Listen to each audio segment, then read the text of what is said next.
Hi, I'm Eric Bolling in for Bill O'Reilly. Our top story tonight, the IRS getting grilled on Capitol Hill. Today, IRS Commissioner John Koskinen faced a grueling hearing in front of the House Ways and Means Committee. The tax agency has been slammed after admitting it lost 2 years' worth of emails by former IRS official Lois Lerner, the central figure in the targeting of conservative groups. But apparently, the IRS doesn't think it did anything wrong. What I didn't hear in that was an apology to this committee. I don't think an apology is owed. Not a single email has been lost since the start of this investigation. Every email has been preserved that we have produced or will produce by the end of this. You don't think the time period between January 2009 and April 2011 is relevant to this investigation? It is a very relevant time. All right. Well, meanwhile, Democrats on the committee wasted no time today trying to discredit the entire investigation. Have you ever been in Benghazi? No. How about Area 51 out in Roswell, New Mexico, where all those space aliens allegedly came? Have you ever had any responsibility for that? No. Have you ever had custody of the president's birth certificate? No. Well, Commissioner, I believe one of the mistakes that you've made in dealing with the committee today is that you did assume professionally that this was a serious inquiry. I believe it is an endless conspiracy theory that's involved here that is being exploited solely for political purposes. Well, despite Democrats' best efforts to sweep the whole scandal under the rug, can we really still believe that there's not a smidgen of corruption involved here, as President Obama put it to Bill O'Reilly back in February? Joining us now is Steve Laser, Democrat strategist and aide for President Obama's 2008 presidential campaign. Steve, that hearing, my jaw dropped when the Democrats started playing that game. Area 51, birth certificate. They were making a mockery out of it. A very serious topic, don't you think? Well, thanks for having me on, Eric. I have to admit that I agree with them. I totally agree that this is a trumped-up scandal. But we can talk about the particulars here, the emails, if you want to. What's trumped up about a scandal? We're trying to find out if Lois Lerner, who was in charge of the special exempt groups, she can't find 2 years of emails. We're trying to find out what happened there.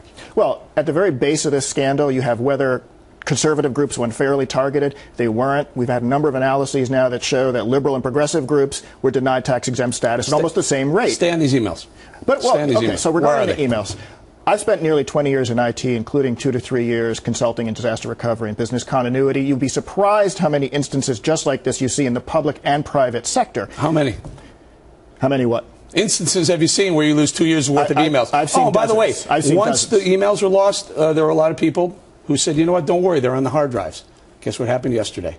They said they couldn't find the hard drives. They lost the hard drives, too. That's actually, so when you have a position where you have public data on hard drives, and those people get new computers, you have to destroy the hard drives. Otherwise, now you have people's personal data out there, particularly in the case of the IRS, their income, their addresses, phone numbers, and things like that out there on the hard drives. And now then you would say that you're not doing the right thing to protect people's data. There was a hearing where, and I can't remember who it was who was testifying, said, yeah, don't worry, we're going to turn over all the emails, and that was in February.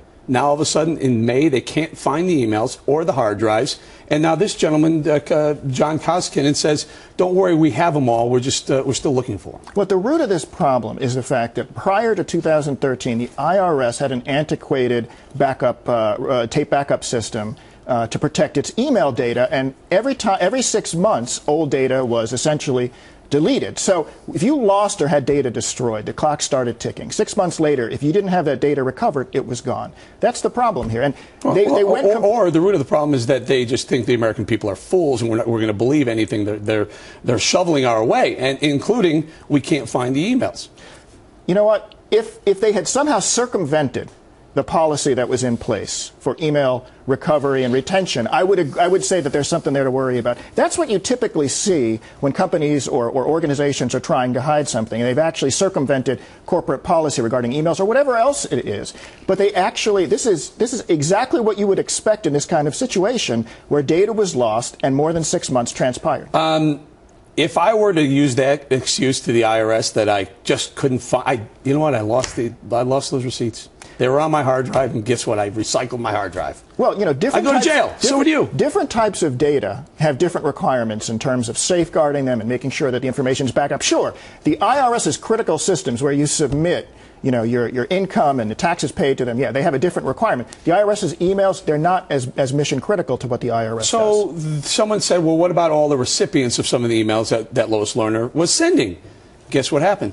They couldn't find those either. Well, those are missing too. They actually recovered about 86,000 of those. I know, but not the ones that we're looking for. Looking for a period of time where Lois Lerner was emailing. The committee wants to know who she was emailing, what she was saying.